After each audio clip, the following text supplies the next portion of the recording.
রাজদিয়া হাটের ইজারাদার মোশাররফ ভাইয়ের সাথে এখন কথা বলবো।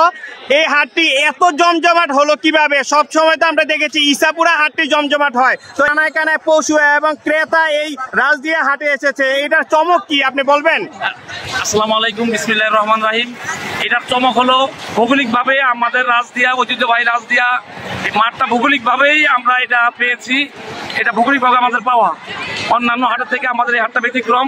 আর বিশেষ করে এখানে নদী পথ আছে, আমাদের সড়ক পথ, এগুলি আমাদের ফেভারে, এটা প্রাকৃতিকভাবে আমরা পেয়েছি।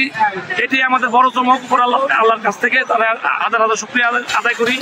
আর আপনারা দেখতে পাচ্ছেন আমাদের হাট কানায় কানায় পরিপূর্ণ, এবং এই হাট চলবে ঈদের আগের দিন পর্যন্ত। আর আশেপাশে যত হাট আছে এই হাট অলরেডি আমাদের হাটের কাছে পরাজিত হয়ে গেছে। এই হাটে যারা ক্রেতা বিক্রেতা আছে তাদের জন্য আমরা আমাদের নিজস্ব ভলান্টিয়ার প্লাস থানার থেকে আমাদের এই অফিসার্স ইনচার্জ শাহেদ ভাই আছে, উনি অলরেডি প্রতিদিন দুজন করে তার ডিউটি অফিসার দিয়ে দিচ্ছে। এবং পাইকার ভাইদের জন্য আমাদের রয়েছে টাকা পাঠানোর জন্য সুব্যবস্থা আছে, এবং ব্যাংকিং আমরা রেখেছি, যে কোনো সময় উনি টাকা পাঠাতে পারবে, নির্বিঘ্নে পাঠাতে পারবে, কোনো সমস্যা হবে না ইনশাআল্লাহ। আমাদের এই হাট, আমরা যখন এই হাটটা বালি দিয়ে ভরাট করছি তখন আমাদের মাঠটা ছিল বালি দিয়ে ভরাট করেছি, এবং বালির উপরে কিছু লেভেল মাটি দিয়েছি।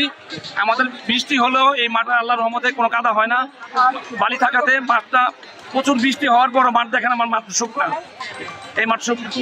আর এখানে পানি নিষ্কাশনের ব্যবস্থা করছি, বৃষ্টি আসলে যাতে পানি, আমি অলরেডি 4 জন, এবং গাড়ির ব্যাপারটা যে বলছেন, এই গাড়িটা হলো আমাদের, আমি গাড়ি রাখার জন্য এখানে 1 লক্ষ টাকা খরচ করে গাড়ি মানে ওই গরু উঠা নামার জন্য ব্যবস্থা রেখেছি। আর এখানে ড্রেনেজের ব্যবস্থা আছে। আমি অলরেডি এই ময়লা পরিষ্কার করার জন্য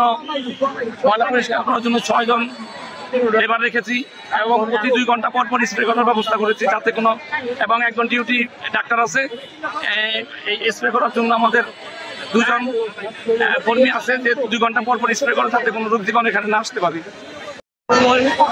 দাম রিজনেবল প্রাইসে আছে। গত বছর থেকে আমি দেখছি যে এই বছর গরুর দাম কম, অনেক কম। তো এতে ক্রেতারা খুশি, এবং বিক্রেতা যারা আছে তারা অল্প পরিমাণে লাভ করলেও তারাও খুশি যে তারা দ্রুত বিক্রি করে চলে যেতে পারছে।